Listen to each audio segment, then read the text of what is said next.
विधानसभा विरोधी पक्षनेते वडेट्टीवार यांनी देखील टीका केली की आज वाघाची शेळी. मला असं वाटतं काँग्रेसचा आहे ना मोबाईल हे सिम कार्ड नसलेला मोबाईल आहे.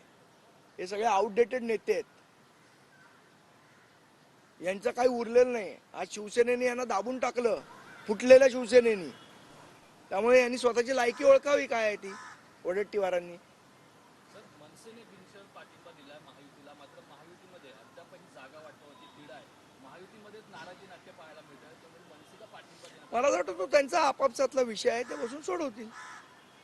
सर, आता या लोकसभेत झाल्यानंतर विधानसभेसाठी तुमची रणनीती काय असणार? कारण काल राज ठाकरे सुद्धा म्हणते साहेबांनी सांगितलं ना विधानसभेची तयारी करा, आम्ही तयारीला लागू. तुमचे किती उमेदवार त्यावेळेस दिसतील पाहिजे याचा निर्णय राजसाहेब घेतील आणि योग्य वेळी तुम्हाला सांगू आम्ही नक्कीपणे.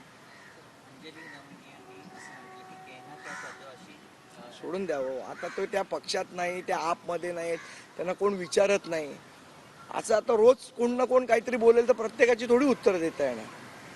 काहीतरी त्याला हे पाहिजे ना, वैचारिक बैठक पाहिजे. अशा लोकांच्या प्रश्नाला निश्चितपणे उत्तर देऊ. यांची कुठे बैठकच नाही, त्यांच्या प्रश्नाला काय उत्तर देणार.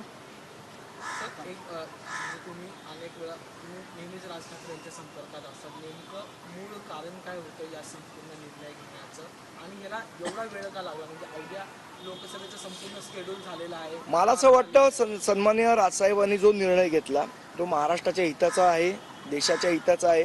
बघा असं आहे, एक जागा 2 जागा जर आम्ही खूप बार्गेनिंग केलं पत्राती पाडून घेता आल्या असत्या, पण ते करून महाराष्ट्राचं हित साध्य होणार होतं का? महाराष्ट्राचं हित कशात आहे मला असं वाटतं. आणि या सगळ्यावर आज महाराष्ट्राची प्रगती झाली पाहिजे, देशाची प्रगती झाली पाहिजे. तरुण